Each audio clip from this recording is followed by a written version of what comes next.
I'm sure a lot of you folks out there enjoy riding your bicycle, but not all of you are into racing those bikes.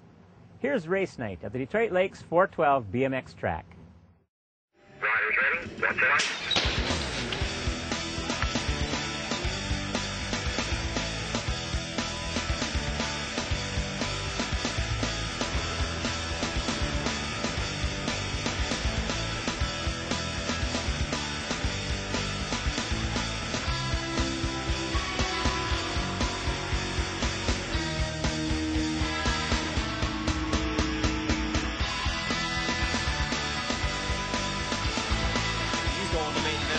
Taking three to the main, and here they come. All right, Tyson Outrew, main event action right there.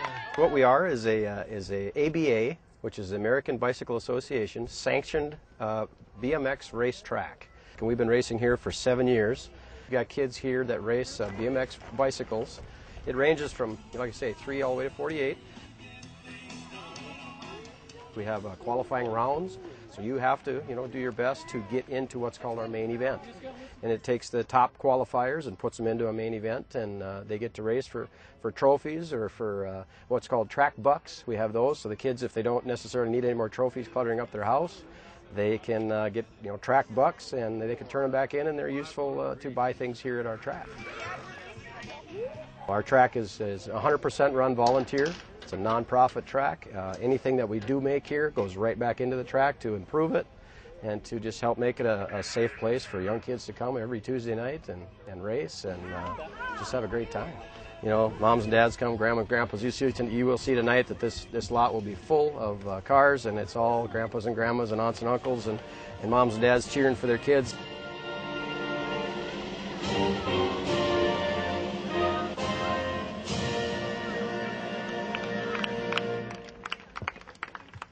All right, line them up. Let's go racing. I'm going to race, and I'm going to try to win. And I'm looking for a first place trophy. As you'll notice when we start racing, the gate that they're in, the starting gate, is at a pretty good incline downhill.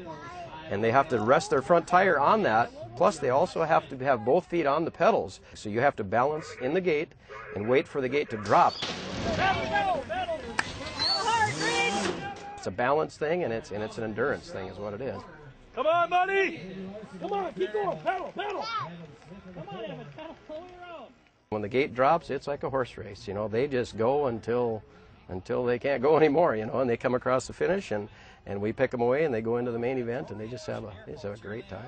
In the one spot, Landon Mackner takes that one. Grady Larson gets the two. It's fun, it's exciting, hard, challenge. I try to bend my knees in the turn and kind of lean to that side. And it's really hard when guys are right next to me and it's side by side. So what happens is they start out as a novice. That's what they're classified as in the ABA. They're classified as a novice. They start out with a novice group in their age group. The crowd pleasers, of course, is when we bring out the 4- and 5-year-olds, or we call them the littlest thing on 2 wheels, or the cutest thing on 2 wheels, and that's kind of their trademark out here, and they just have a ball. They get encouraged and hollering and people tooting their horns, and it's just a blast.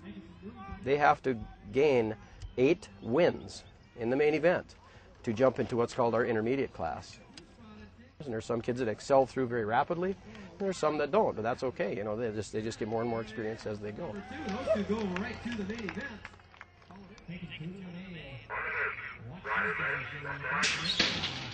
Once they become an intermediate, then the window is a lot wider. I believe it's 20.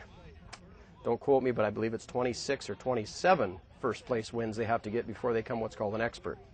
And once they get into the expert status, that's the highest rank in the ABA, unless you personally choose that you're good enough to go on to pro.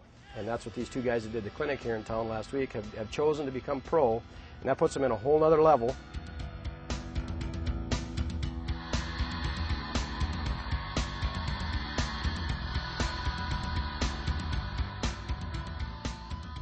I started when I was 9 years old, and the first year we kind of took it slow, and my mom and dad both got more involved with the sport here at the local track and with the American Bicycle Association. And They started taking us to more state races and out-of-town races, and then we eventually got to the level where we competed at national events only.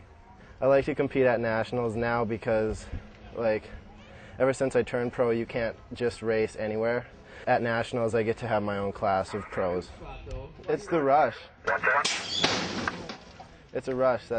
For me, that's all it is. I get to go as fast as I can, and I don't know, adrenaline rush. It's what I've been doing for most of my life, so it kind of grew with me. And I turned pro last summer and took it to a whole new level. Instead of racing for trophies, I start racing for cash, and the stakes are a lot higher. Me give advice? Start preferably at a young age. That way it can kind of grow on you. Just have fun with it and let it go from there. That's how I did it. He's taking hardware home tonight. Traded into Harley, got a new race bike, now he gets a trophy. Look at that, Mom. There's a lot of levels that you can race, and you can remain wherever you would like, really. I mean, it just depends on how far you'd want to advance in there. Kevin, what place did you get? Oh, you got third. I got first. Look at the back, it's so sweet. If there are enough girls in a certain class, then we can have a girls-only class, and they get points accordingly with that as well. But as we've been running most of this year and most of the years, unless we get an odd night where we get some people from out of town, a lot more people from out of town, typically it's co-ed.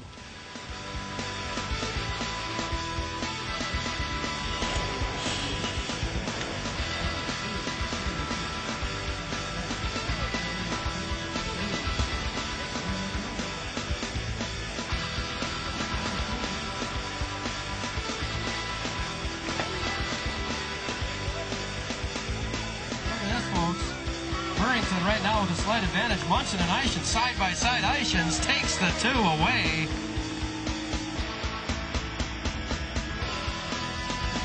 Got a couple of youngsters mixed in, but look at the top 5.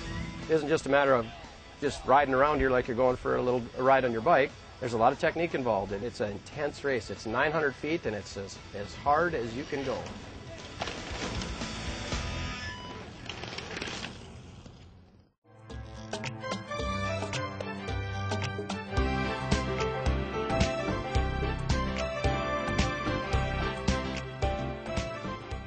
Thanks for watching Voices on Main Street. Watch for other locally produced programs only on ACS Video Local Link. Here at the beautiful Big Detroit Lake, I'm Dwayne Shane, and I'll see you on Main Street.